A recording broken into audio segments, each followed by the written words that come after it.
Pemirsa, Perdana Menteri Israel Benjamin Netanyahu memberikan pidato di sidang umum PBB pada pagi kemarin waktu New York. Kehadiran Netanyahu disambut tidak hanya dengan tepukan, tapi juga dengan aksi walkout atau meninggalkan ruang sidang dari anggota delegasi berbagai negara. Dan pemirsa, untuk mengetahui laporan selengkapnya dan juga informasi-informasi lainnya dari Amerika Serikat, kita langsung bergabung dengan jurnalis VOA, ada Valdia Baraputi yang melaporkan langsung dari Washington DC di sana.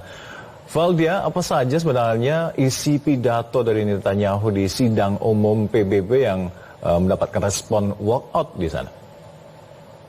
Ya, selamat petang waktu Washington DC, rekan-rekan. Sebetulnya banyak hal yang diutarakan oleh Perdana Menteri Israel Benjamin Netanyahu pada pidatonya yang berlangsung lebih dari 1 jam di markas PBB di New York pada pagi tadi waktu setempat. Namun terdapat beberapa poin-poin penting yang diutarakan mengenai diantaranya perang di Gaza dengan kaitannya dengan Hamas, kemudian serangan-serangan Israel di Lebanon dan kaitannya dengan Hizbullah, serta penolakan Israel akan gencatan senjata baik di Gaza maupun di Lebanon. Seperti yang dapat Anda lihat di layar kaca saat ini, pada saat Netanyahu memasuki ruangan, sejumlah delegasi dari berbagai negara ini memilih untuk walkout atau meninggalkan ruang sidang PBB. Di antaranya termasuk Indonesia, kemudian ada juga Turki, Saudi Arabia, dan tentunya juga Palestina. Namun, selain disambut dengan walkout, Perdana Menteri Israel Benjamin Netanyahu juga disambut dengan tepuk tangan dari negara-negara atau dari delegasi yang memutuskan untuk tetap tinggal dan mendengarkan pidatonya. Saat Netanyahu berbicara dapat dilihat banyak meja-meja dan kursi yang kosong, namun ia tetap melanjutkan pidatonya. Di awal pidato, ia mengatakan bahwa tadinya ia tidak berencana untuk hadir di sidang umum PBB ke-79 ini. Namun ia mengatakan banyak fitnah dan kebohongan yang ditujukan pada Israel, sehingga ia memutuskan untuk hadir untuk meluruskan hal-hal tersebut. Yang pertama adalah mengenai Gaza. Netanyahu kembali menegaskan dalam pidatonya bahwa perang di Gaza atau operasi militernya dapat dibenarkan dan diperlukan untuk mempertahankan diri. Ia menyatakan bahwa perang dapat berakhir dengan satu kondisi, yakni Hamas menyerah, meletakkan senjata, dan membebaskan sandera. Dan jika hal tersebut tidak tercapai, maka ia berkata Israel akan berjuang sampai mencapai kemenangan total. Nah, yang kedua adalah mengenai Hizbullah. Seperti yang kita ketahui bahwa saat ini Israel telah tengah berperang baik di Gaza maupun di Lebanon. Menurut Netanyahu, ia telah mentolerir serangan-serangan Hizbullah selama 1 tahun kebelakang, dan dalam pidatonya ia mengatakan bahwa hal tersebut telah cukup. Ia berkata bahwa ia akan terus menyerang Hizbullah di Lebanon sampai tujuan Israel tercapai, yakni mengeliminasi ancaman terhadap Israel. Tidak lama setelah Netanyahu selesai berpidato, militer Israel berkata bahwa mereka telah meluncurkan serangan terhadap Hizbullah di kota Beirut di Lebanon yang mengakibatkan ledakan-ledakan besar di kota tersebut. Beberapa lama setelah pengumuman dari militer Israel tersebut, Netanyahu juga mengumumkan bahwa ia mempersingkat kunjungannya di Amerika Serikat dan bertolak ke Israel pada malam ini waktu setempat.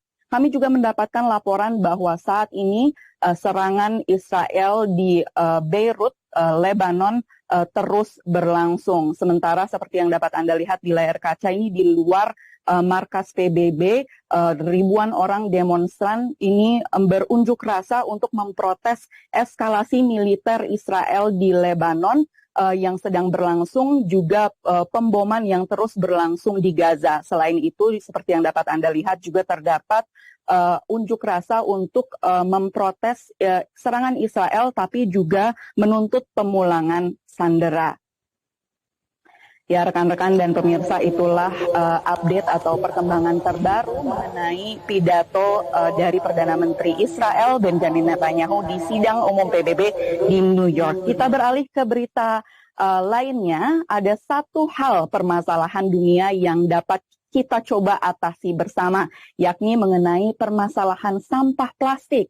Di Amerika Serikat sudah banyak toko-toko isi ulang yang mewajibkan orang-orang yang berbelanja untuk membawa wadah untuk diisi ulang dengan berbagai kebutuhan sehari-hari. Seperti apa toko ini? Simak laporan berikut ini.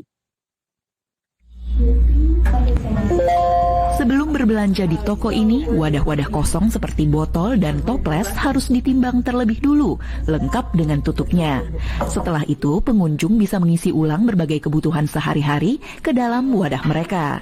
Mulai dari kebutuhan pokok seperti minyak goreng dan pasta, dan kebutuhan perawatan diri seperti sampo dan kondisioner. Mala membuka toko tanpa sampah bernama Trace pada 2021. I got the idea to open the store, it was like 2018, so how many years, almost 6 years ago. I got tired of seeing so much garbage and plastic and trash, like single-use coffee cups, like single-use packaging, and I knew that less and less was going to be recycled. Menurut data Greenpeace, di AS hanya 36% sampah yang didaur ulang. Tapi untuk plastik jumlahnya lebih kecil lagi. Hanya 6% sampah plastik yang bisa didaur ulang. Sementara belasan juta ton sampah dunia berakhir di alam bebas setiap tahunnya. Kontributor utamanya kemasan sekali pakai. In the 3 years that we've been open, we've refilled 21,000 containers. That's just containers. That doesn't even count the things that are not wrapped in plastic. Pelanggan mengaku mendapat kepuasan tersendiri belanja di toko isi ulang.